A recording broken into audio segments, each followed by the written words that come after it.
पुराने लेक्चर की अगर बात करें तो वहाँ पे हम लोगों ने अब शॉर्ट सर्किट टेस्ट लिया था ट्रांसफार्मर का, क्योंकि ये जो केस था ये रिप्रेजेंट करता था सिंगल फेज इंडक्शन मोटर के उस कंडीशन को जिसमें हमने सप्लाई ऑन कर रखी थी, लेकर रोटर उसको घूम नहीं रहा था। ठीक है, ये बिल्कुल वैसे ही था जैसे थ्री फेज इंडक्शन रोटर में ब्लॉक रोटर टेस्ट होता है, जिसमें हम रोटर को ब्लॉक कर देते हैं और सप्लाई ऑन रखते हैं। ठीक है, तो हमने जो लास्ट लेक्चर आपने देखा था वहां पे हमने इक्विवेलेंट सर्किट ड्रॉ करा था, और उसके लिए हमने ट्रांसफार्मर का शॉर्ट सर्किट वाला सर्किट लिया था। देन हमने क्या करा था कि जो हमारे पास रोटर था उसके कंडक्टर्स को डबल रिवॉल्विंग फील्ड थ्योरी के हिसाब से दो पार्ट्स में बांट दिया था, दो वर्चुअल रोटर की तरह हमने उन्हें कंसीडर करा था, और उनके पैरामीटर्स निकाल के हमने ये इस तरीके का सर्किट ड्रॉ करा था, इक्विवेलेंट सर्किट, जिसके अंदर जो ऊपर वाला है ये फॉरवर्ड फील्ड रोटर सर्किट था और नीचे वाला बैकवर्ड फील्ड रोटर सर्किट की तरह हमने इसे कंसीडर करा था। ठीक है, तो ये ऑलरेडी हम लोग पुराने लेक्चर में डिस्कस कर चुके थे। ये फाइनल सर्किट आया था निकल के, यानी कि अगर आपसे कहा जाए कि सिंगल फेज इंडक्शन मोटर का अगर आप सर्किट बनाओ स्टैंड स्टिल कंडीशन में इक्विवेलेंट सर्किट, तो ये वाला सर्किट निकल के आया था। नाउ इस लेक्चर के अंदर हम लोग बात करने वाले हैं दूसरा पार्ट, यानी कि ये जो है आपके लिए दूसरा पार्ट है। मेरा नाम प्रांजल है और आज हम बात करेंगे equivalent circuit of single phase induction motor part 2 के बारे में। और ये जो केस होगा ये तब होगा जब मोटर स्टार्ट रोटेटिंग। ठीक है, तो यानी कि शुरू करते हैं। तो सबसे पहले हम इसके अंदर जो बात करने वाले हैं ये वाला केस कौन सा, इसके अंदर हम लेंगे मोटर स्टार्ट रोटेटिंग। ठीक है, मोटर स्टार्ट रोटेटिंग। ठीक, अब देखो अगर हम मोटर को रोटेट करवाना चाहते हैं, ठीक है, तो इसके लिए हमें क्या करना पड़ेगा, एक ऑक्सिलरी वाइंडिंग का इस्तेमाल करना पड़ेगा। ऑक्सिलरी वाइंडिंग ले सकते हैं या फिर हम कह सकते हैं इनिशियल पुश भी सेम कॉन्सेप्ट है, तो हम इनिशियल पुश देंगे। मैंने आपको पुराने लेक्चर में बताया था ऑक्सिलरी वाइंडिंग हो गई चाहे इनिशियल पुश हो गया, इसको हम लोग अपने पिक्चर में कंसीडर नहीं करेंगे इक्विवेलेंट सर्किट बनाते समय। क्यों? क्योंकि ऑक्सिलरी वाइंडिंग भी तुम्हारा थोड़े समय का पार्ट है, एक्स्ट्रा पार्ट है। जैसे कि अगर मैं बात करता हूँ डीसी मशीन की, तो डीसी मशीन का जब भी हम लोग सर्किट ड्रॉ करते थे तो कहीं पे भी स्टार्टर नहीं बनाते थे। ठीक है, तो रीजन क्या था, क्योंकि स्टार्टर एक एक्सटर्नल पार्ट है, वो कोई मशीन का पार्ट नहीं है। उसी तरीके से ऑक्सिलरी वाइंडिंग हो गई चाहे इनिशियल पुश हो गया, ये मशीन का पार्ट नहीं है। और हम लोग जो है सिंगल फेज इंडक्शन मोटर का जो डायग्राम ड्रॉ कर रहे हैं वो बेसिकली वो वाला डायग्राम ड्रॉ कर रहे हैं जो कि आपका मशीन का है, यानी कि equivalent circuit of single phase induction motor का डायग्राम ड्रॉ कर रहे हैं। ठीक, तो ये बात समझ में आ गई होगी। तो अब डायरेक्ट हम ये मानेंगे कि पहले इंडक्शन मोटर रोटेट नहीं हो रही थी, अब रोटेट होने लगी। तो अगर बात करी जाए, अगर सिंगल फेज इंडक्शन मोटर जो है, सिंगल फेज इंडक्शन मोटर ये अगर रोटेट होने लगेगी, फॉर एग्जांपल अगर इस पर्टिकुलर डायरेक्शन में क्लॉकवाइज डायरेक्शन में रोटेट होने लगती तो क्या होता है, तो ऐसे केस में दो चीजें आती हैं। ठीक है, आपको याद होगा मैंने कल बताया था, एक होती है हमारे, अगर हम सप्लाई फ्लक्स की बात करें तो वो दो पार्ट्स में टूटा होता है, एक होता है फाई फॉरवर्ड और एक होता है आपका फाई बैकवर्ड फ्लक्स। ठीक है, तो बैकवर्ड फ्लक्स होता है। अब अगर मोटर रोटेट करने लगी, पुराने केस में रोटेट नहीं कर रही थी लेकिन इस केस में रोटेट करने लगे, तो रोटेट करने लगेगी तो क्या होगा, फॉरवर्ड सर्किट जो होगा वहां पे एक स्लिप आ जाएगी। ठीक है, कौन सी स्लिप आएगी, फॉरवर्ड स्लिप। और ऐसी जो बैकवर्ड सर्किट होगा, बैकवर्ड सर्किट।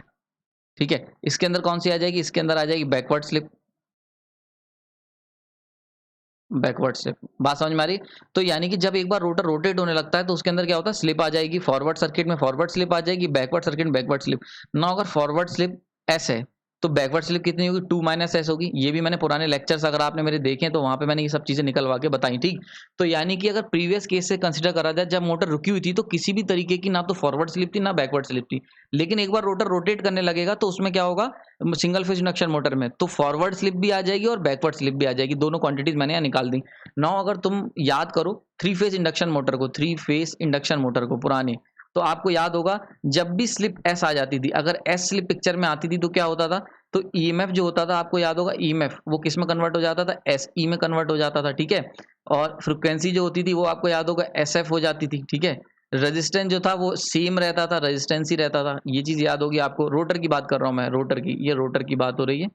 ठीक है, रोटर के रेजिस्टेंस की, रोटर की फ्रीक्वेंसी की। ठीक है, रोटर रेजिस्टेंस की। ओके, और इसी तरीके से जो इंपेडेंस होता था, या सॉरी रिएक्टेंस होता था रोटर का, वो किस में कन्वर्ट हो जाता था, एक्स आर। ठीक है, एस एक्स आर मतलब स्लिप से मल्टीप्लाई हो जाती है। ये सारी चीजें आपने थ्री फेज इंडक्शन मोटर में ऑलरेडी डिस्कस कर चुके हैं हम लोग, ये चीज आपने पढ़ी होंगी ऑलरेडी। ठीक है, तो इस पर्टिकुलर पार्ट में अगर सिंगल फेज इंडक्शन मोटर की बात करी जाए तो वहां पर भी ये सारी चीजें जो होंगी ऐसे ही एप्लीकेबल होंगी, यानी कि वहां पे भी सिंगल फेज इंडक्शन मोटर की बात कर लें, ये थ्री फेज इंडक्शन मोटर है।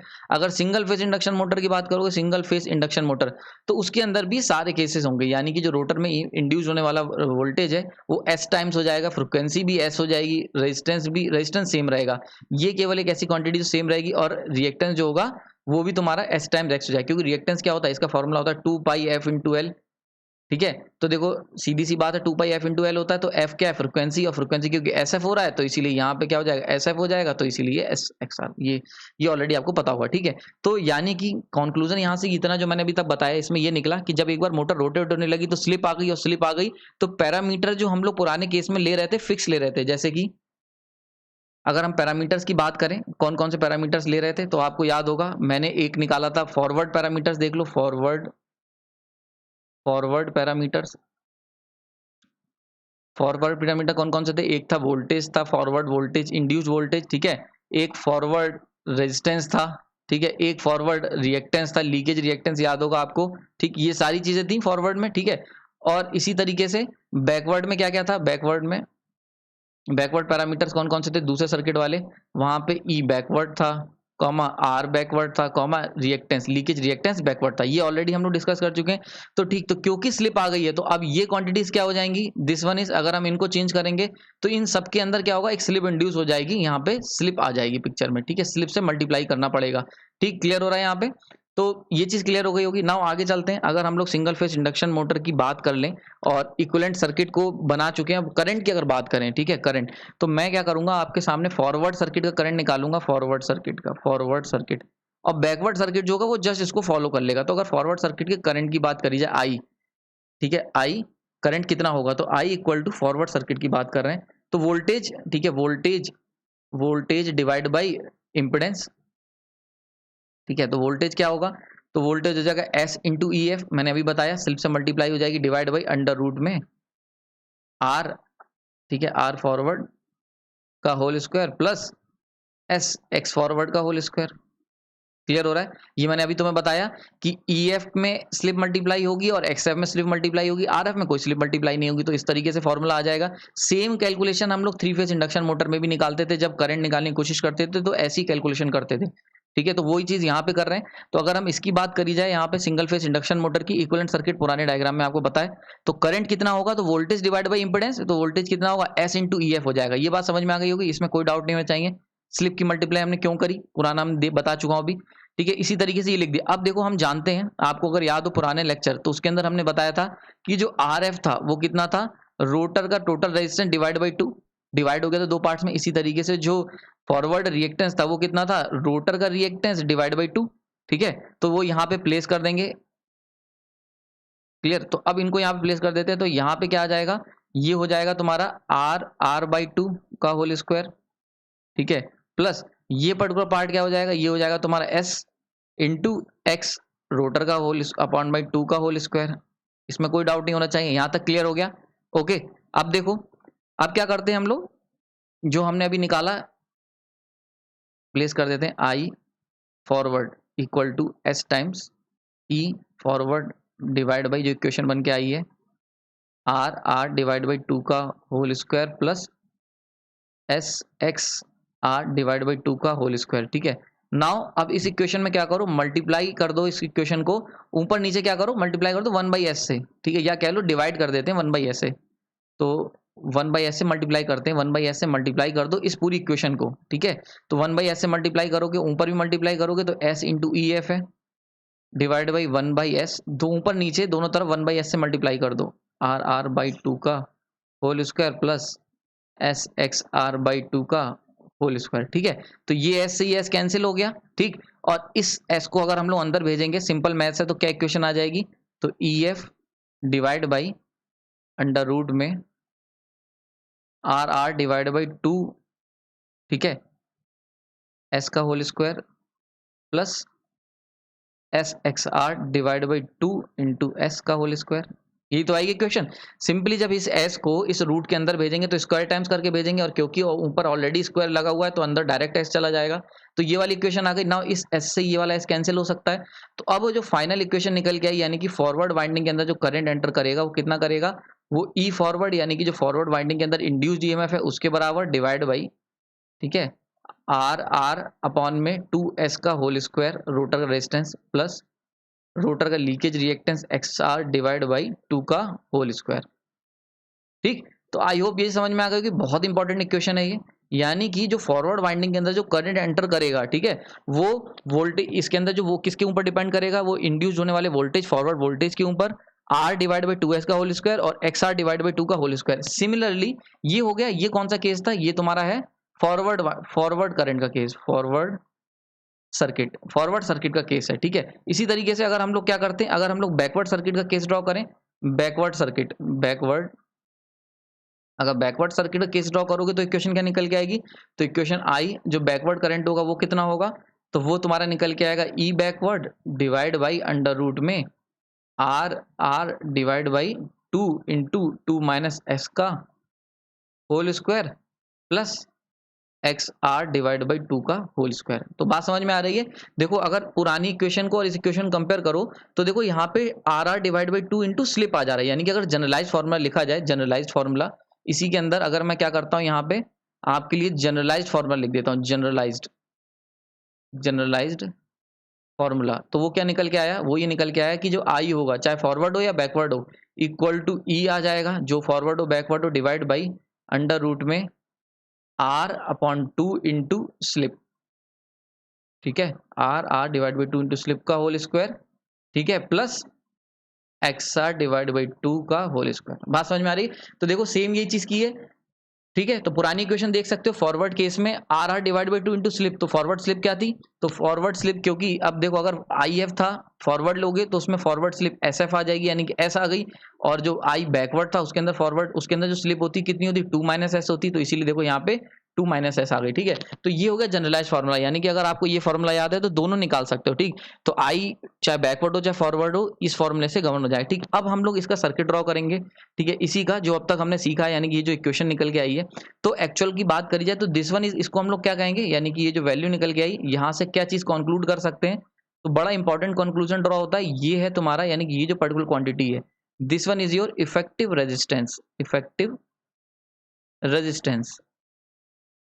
ठीक है। यानी कि रोटर का जो रेजिस्टेंस है, रोटर रेजिस्टेंस वो तो है आर, लेकिन इफेक्टिव रेजिस्टेंस कितना है, यानी कि फॉरवर्ड फील्ड और बैकवर्ड फील्ड में जो रेजिस्टेंस की वैल्यू है वो जो चेंज हो जा रही है, तो इफेक्टिव रेजिस्टेंस कितना है, R divide by 2 into slip. Clear हो गया।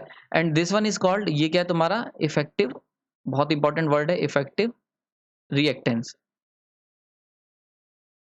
ठीक है। तो देखो ये है एक्स आर डिवाइड बाई 2, ये तुम्हारा इफेक्टिव रिएक्टेंस है, और R divide by 2 into slip ये क्या इफेक्टिव रेजिस्टेंस है। इंपॉर्टेंट चीज समझ में आ गई।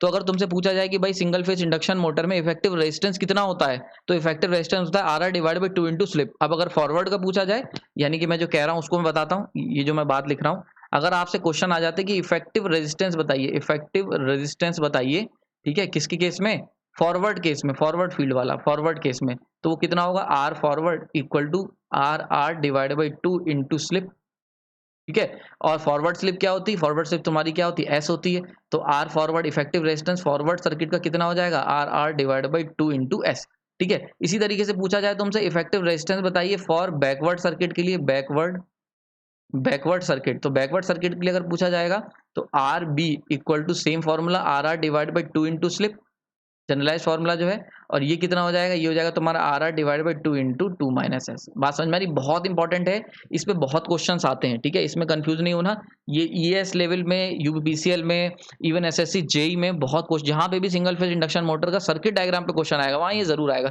इवन गेट में भी कभी कभी इस पे क्वेश्चन आया हुआ है, तो ये बड़ा इंपॉर्टेंट है, कुछ भी रटने की जरूरत नहीं है, सिंपली आपको क्या याद रखना है, जनरलाइज फॉर्मूला याद रखना है, ठीक है। और वो कैसे आया ये भी ऑलरेडी मैं बता चुका हूँ, ठीक। तो अब हम लोग क्या करते हैं, अब ये जो जनरल यानी कि जो रेजिस्टेंस, इफेक्टिव रेजिस्टेंस की वैल्यू आ गई है, और इफेक्टिव रिएक्टेंस अगर पूछा जाए, इफेक्टिव रिएक्टेंस, तो रिएक्टेंस सेम होगा, रिएक्टेंस क्या होता है इफेक्टिव रिएक्टेंस, तो एक्स फॉरवर्ड इक्वल टू कितना होगा, एक्स आर डिवाइड बाई 2, इसी तरीके से एक्स बैकवर्ड कितना होगा, एक्स आर डिवाइड बाई 2।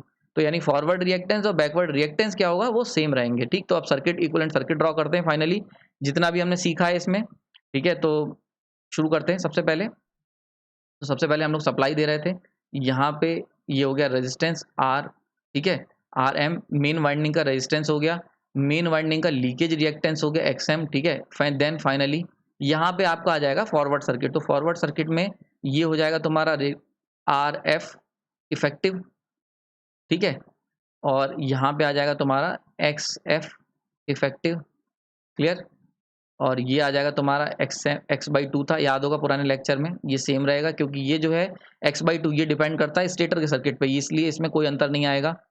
ये हो गया तुम्हारा यहाँ से यहाँ तक का जो वोल्टेज आएगा ई फॉरवर्ड इफेक्टिव, ठीक है। और यहाँ से ये आ जाएगा तुम्हारा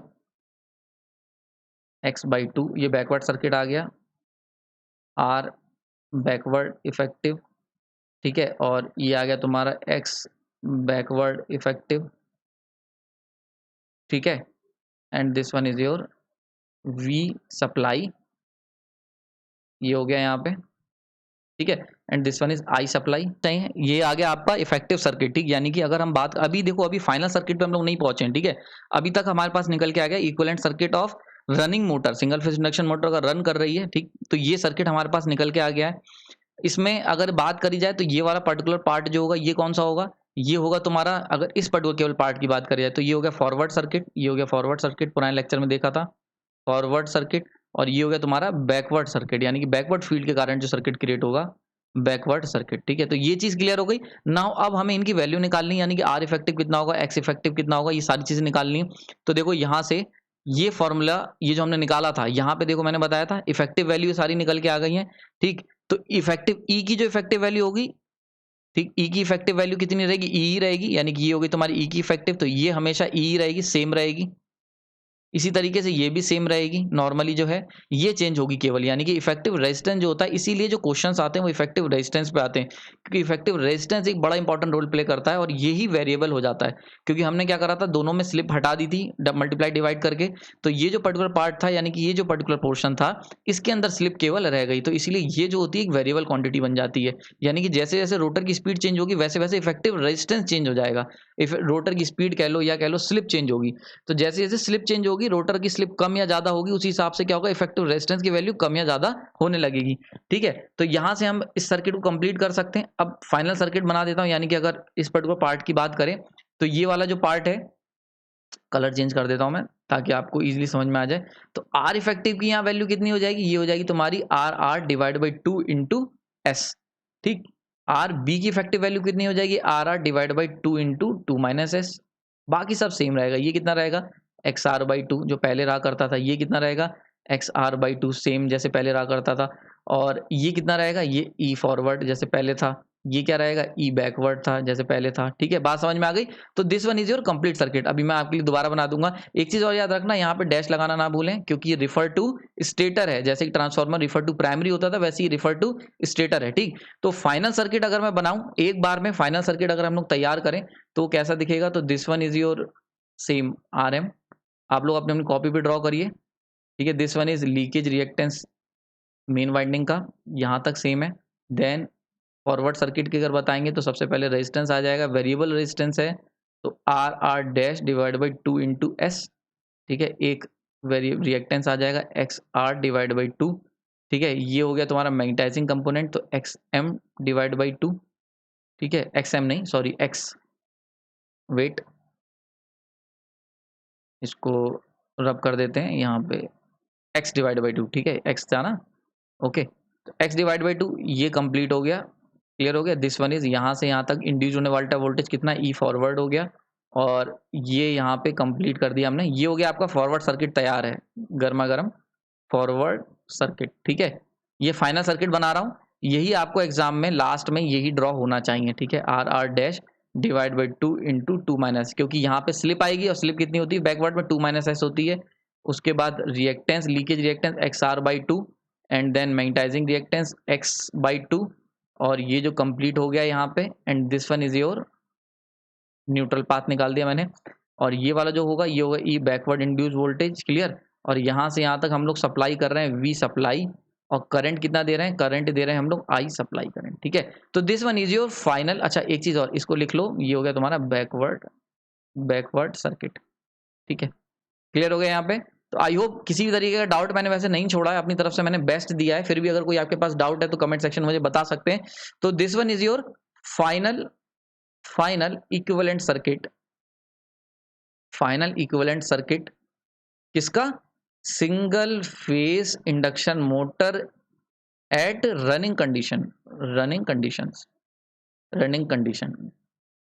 ठीक है। तो पुराने लेक्चर के अंदर हमने बात करी थी single phase induction motor eight stand still. यहाँ पे मैंने आपको बता दिया single phase induction motor at running condition, दोनों सर्किट आपके सामने हैं। जो मेन अंतर आया है वो आया है स्लिप का, यानी कि जब single phase induction motor run करने लगती है तो वहां पे एक स्लिप आ जाती है, ये वाली एस, और स्लिप की वजह से क्या होगा, आर वाला जो कंपोनेंट है वो चेंज हो जाएगा। क्यों चेंज होगा, कैसे चेंज होगा, इन सब का डेरिवेशन मैंने ऑलरेडी बता चुका हूँ। तो अगर आपके एग्जाम में या कहीं पे भी आपके क्वेश्चन आता है, अगर एग्जाम आप बीटेक का दे रहे हो, वहां क्वेश्चन आ जाता है कि भाई सिंगल फेज इंडक्शन मोटर का रनिंग कंडीशन के अंदर आप एक सर्किट डायग्राम बनाएं, तो आपको इस तरीके से ड्रॉ करते हुए यहाँ पे लाना पड़ेगा। अगर 10 नंबर का क्वेश्चन होगा, क्लियर हो गया। अगर 1 नंबर का क्वेश्चन है तो डायरेक्ट ही सर्किट बना सकते हो, ठीक, लेकिन आपको डेरिवेशन जरूर करना चाहिए। अगर कहीं पे भी फॉर एग्जाम्पल अगर आप ईएस का एग्जाम दे रहे हो, रिटन एग्जाम दे रहे हो, तो वहां पे भी इस तरीके के क्वेश्चंस आ जाते हैं। तो आई होप ये चीज सर्किट समझ में आ गया होगा। मैंने हर चीज का पुराने 2 लेक्चर में, यानी कि इक्विवेलेंट सर्किट 1 और इस वाले लेक्चर के अंदर मैंने सारे पॉइंट कवर करें। कोई भी ऐसा नहीं छोड़ा है कि जहां पे मैंने एकदम से पुट कर दिया हो कि क्यों आया है। आपको इसीलिए कुछ भी चीज रटने की जरूरत नहीं है। अगर समझ में कुछ नहीं आया है तो कमेंट सेक्शन में बता सकते हैं। हो सकता है अगर आपको डाउट है, ये थोड़ा सा कॉम्प्लेक्स वीडियो थे सर्किट 1 और सर्किट 2, तो आपको हो सकता है ये कई बार देखने पड़े, पर ये मेरी तरफ से बेस्ट आउटपुट है और मैंने सारे डाउट यहाँ पे कवर कर दिए। फिर भी अगर आपके मन में कोई डाउट है तो कमेंट सेक्शन में जरूर बताएं, मुझे अच्छा लगेगा। उसको सॉल्व करने के लिए मैं नेक्स्ट लेक्चर बनाऊंगा। आपने अपना कीमती समय दिया, इसके लिए धन्यवाद।